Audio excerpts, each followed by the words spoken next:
राजा जब अपने राज्य में भ्रमण कर रहा था, तब उसे गरीब बच्चों के साथ खेलते दिखाई दी। रूपा रूपा को देखते ही राजा उस पर मोहित हो गया। रंग रूप में कोई ऐसी बात नहीं थी। एक साधारण सी दिखने वाली लड्डच थी, लेकिन उसकी सादगी और भोलेपन ने राजा को आकर्षित किया। खेलते समय रूपा का पैर एक कांटों की झाड़ी में जा घुसा, जिससे उसके पंजे में कांटों और पत्थरों की रगदह से खून निकलने लगा। चोट रूपा को आई थी, लेकिन दर्द राजा को हुआ था। उसे रूपा से प्रेम हो गया। रूपा के माँ बाप का कोई पता नहीं था। जिस माँ ने उसे पाला था, वो भी इस दुनिया में नहीं रही। तो वो इस राज्य के गांव में उनके ही किसी दूर के भाई के यहां आ गई। उसे क्या पता था कि उसकी किस्मत उसे कहां ले जा रही है। राजा ने रूपा को देखते ही विवाह का फैसला कर लिया। कई राज्यों की राजकुमारी उनसे विवाह करने के लिए आतुर थीं, लेकिन राजा का दिल आया तो रूपा की मासूमियत पर। राजा ने विवाह का प्रस्ताव भिजवा दिया। रूपा के संबंधी को विश्वास नहीं हुआ कि इस अभागन लड़चकी पर कैसे भगवान की कृपा हो गई। रूपा ने विवाह के पूर्व राजा को एक पत्र लिखा। उसमें लिखा था कि हम आपको अभी राजा की तरह देखते हैं। विवाह के बाद आप हमें कुछ समय देंगे जानने के लिए तो अच्छा होगा। राजा और रूपा का विवाह हो गया। रूपा की जैसी मर्जी थी, राजा ने वैसा ही किया। रूपा को समय दिया। राजा के विवाह की चर्चा अब हर राज्य में होने लगी। एक साधारण सी लड़की से राजा ने क्यों विवाह किया, यह सवाल सबके मन में था। जबकि राजा के लिए कई सुंदर रानी विवाह प्रस्ताव भेज चुकी थीं। विवाह उत्सव हर दिन मनाया जा रहा था। गांव और पास के गांव के लोग रानी को देखने और तरह तरह के खेल तमाशे देखने आने लगे। करीब 25 दिन बाद रानी को थोड़ा चिंतित देखकर राजा ने कहा कि क्या हुआ, आप हमसे विवाह करके खुश नहीं है क्या? रानी ने कहा, ऐसा नहीं है। आपने तो मेरे भाग्य खोल दिए। क्या आप हम पर विश्वास करते हैं? रानी ने पूछा। राजा ने कहा, हाँ। फिर रानी ने अपने मन की बात बताई, जो हैरान करने वाली थी। रानी ने कहा कि उसे 10 दिन अज्ञात होना है। 10 दिन बाद आकर मैं आपको इसकी वजह बता दूंगी। राजा ने बिना सोचे रूपा को जाने को कहा। 10 दिन रानी कहाँ जा रही है, ये किसी को नहीं पता था। वो रानी बनकर भी एक साधारण स्त्री बनकर गई थी। 10 दिन बीत गए। राजा अपने दरबार में बैठा था और चेहरे पर हवाइयां उड़ी हुई थीं। उसके सामने रानी थी, लेकिन एक नहीं बल्कि दो हूबहू एक ही जैसी। दोनों में तिल मात्र का फर्क नहीं था।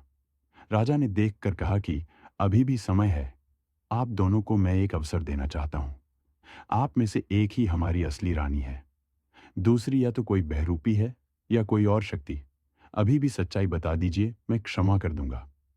वरना अगर हमें पता चला तो दंड मृत्यु होगी। दोनों यही कह रही थीं कि वो ही असली रानी है।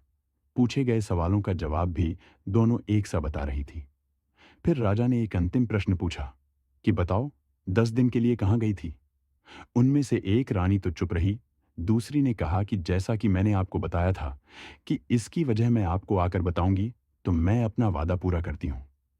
मैं अनाथ थी, लेकिन जब से मुझे समझ आई है, तब से मैंने यह जरूर सोचा कि काश मैं अपने माँ पिता से मिल पाती। मुझे कुछ गुप्त पत्र मिल रहे थे, जिसमें मेरी माँ का पता था। अब जबकि मैं रानी बन गई, तब हर कोई मुझे अपनी पुत्री बनाना चाहेगा। इसीलिए मैंने वहां जाकर उनसे भेंट की और सारी पूछ परख करने के बाद ही मैंने माना कि वो मेरी असली माँ है और मैं उन्हें अपने साथ यहां लाई हूं। बस आपकी आज्ञा की प्रतीक्षा कर रही थी। रानी ने अपनी मां को सबके सामने भरे दरबार में बुलाया। सब देखने के बाद राजा ने दूसरी रानी से पूछा कि तुम कुछ कहना चाहती हो? दूसरी रानी सिर नीचे करके चुप रही। राजा ने कहा कि इस बहरूपी रानी को कारागृह में डाला जाए।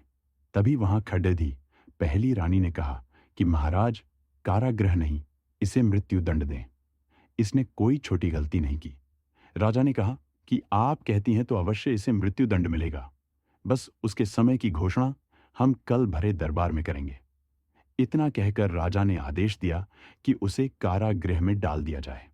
रात्रि के वक्त राजा अकेले कारागृह गया और बंदी रानी से कहा कि मुझे असलियत पता है। रूपा यह सुनकर हैरान रह गई और राजा की ओर देखने लगी। राजा ने अपनी बात फिर दोहराई कि मुझे पता है कि आप ही हमारी असली रूपा हैं। रानी की आंखों से आंसू आने लगे। वो राजा को प्रेम भरी नजरों से देखने लगी। राजा ने कहा, मनुष्य की वाणी और मुंह झूठ बोल सकते हैं, दिखावा कर सकते हैं, लेकिन उसके पैर नहीं। रानी ने अपने पैर देखे और वो समझ गई। रानी के पैरों के पंजे में अभी भी उन कांटों और पत्थरों के रग दियाज के निशान थे। राजा ने अगले दिन भरे दरबार में असली रानी की पहचान की और दूसरी रानी की सच्चाई जानने के बाद उसे उसकी भूल के लिए माफ कर दिया। राजा ने कहा कि प्रेम और सच्चाई की शक्ति हर झूठ को परास्त कर देती है। इस तरह राजा और रूपा का प्यार और भी गहरा हो गया और उनके प्रेम की कहानी सदियों तक सुनाई जाती रही।